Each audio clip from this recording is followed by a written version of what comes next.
Em 1991, a Índia virou a sua economia de cabeça para baixo. Foi uma aposta gigante.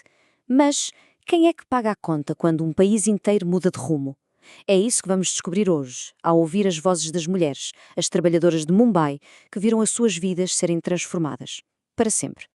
Olhem bem para esta frase. Ela diz tudo, não é?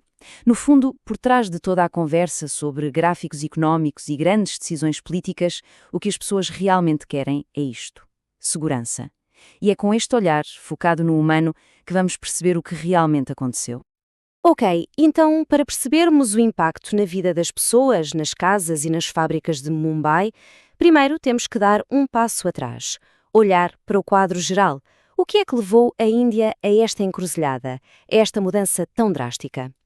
A situação era esta: 1991, e a economia indiana estava, sem exagero, à beira do abismo. O governo estava encurralado. E qual foi a solução?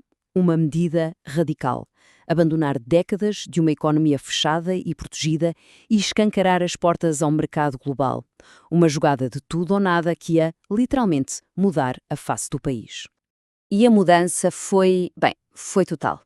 Pensem nisto. A Índia, que durante anos viveu focada em si mesma, na autossuficiência, de repente abre-se ao mundo.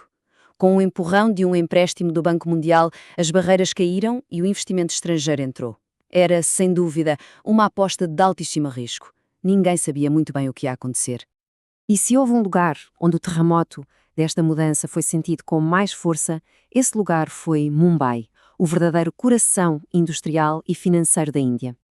Mumbai tornou-se, de facto, o epicentro de tudo.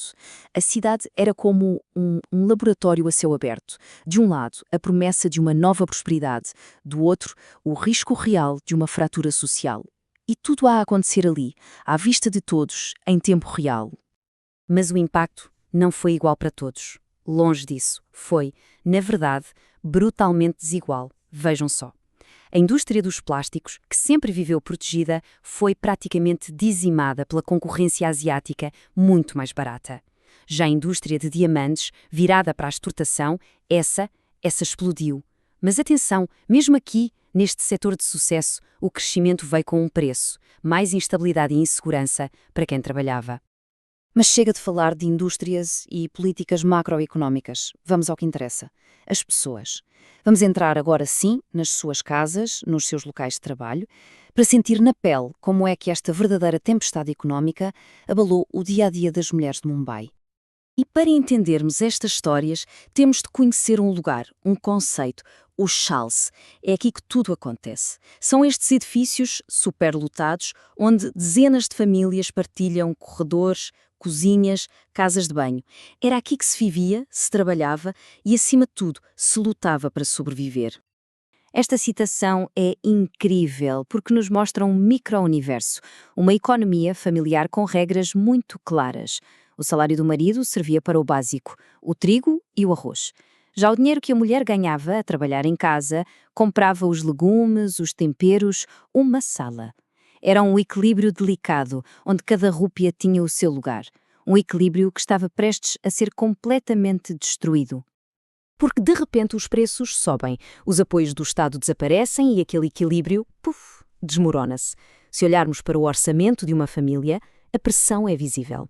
A fatia do bolo para a comida fica mais pequena, a educação dos filhos passa a ser um luxo e a saúde, uma preocupação constante. De um dia para o outro, as famílias viram-se obrigadas a fazer escolhas que ninguém devia ter de fazer.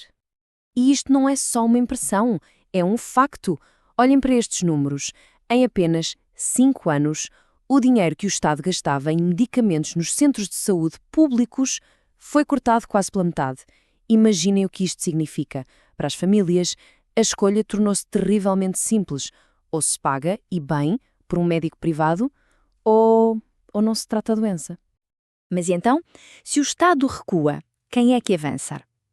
A comunidade. É impressionante. Esta citação mostra isso mesmo, a beleza e a pura necessidade da solidariedade. E atenção, isto não era caridade, era sobrevivência, era ajuda mútua, era uma autêntica teia de apoio, tecida no dia-a-dia entre vizinhos. Fica muito claro, não é? A verdadeira rede de segurança, aquela que amparava a queda, não era o Estado, era a comunidade. Eram os familiares que ficaram na aldeia, era a vizinha que tomava conta das crianças, era o grupo religioso que dava um prato de comida. No fim de contas, eram estas ligações humanas que mantinham as pessoas de pé. Agora, é importante perceber que estas histórias de luta e de entreajuda não surgiram do nada. Elas são a resposta, a consequência direta de uma nova realidade económica. Uma realidade que veio com um preço muito, muito alto. E que preço era esse?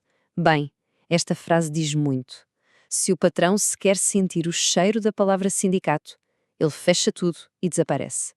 Isto revela um medo constante que pairava no ar. Com um mar de gente à procura de trabalho e com zero segurança, a simples ideia de se organizar, de pedir direitos, podia significar perder tudo. Basicamente, cada um estava por sua conta. E isto leva-nos ao nó da questão. O que acontece é que estas políticas neoliberais, esta globalização, criam uma espécie de corrida para o fundo. Os países começam a competir uns com os outros para atrair investimento e o que é que sacrificam para serem mais competitivos? Muitas vezes são os salários, as condições de trabalho, as proteções sociais. O resultado é um efeito dominó perfeitamente claro. Primeiro, a insegurança no trabalho dispara.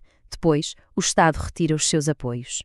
Esta crise é então empurrada para dentro de casa. E quem é que está na linha da frente para gerir este caos? As mulheres. Contando com quê? Com a ajuda da sua comunidade. Uma ajuda frágil, sim, mas absolutamente vital. E, no final, ficamos com esta pergunta a parar no ar.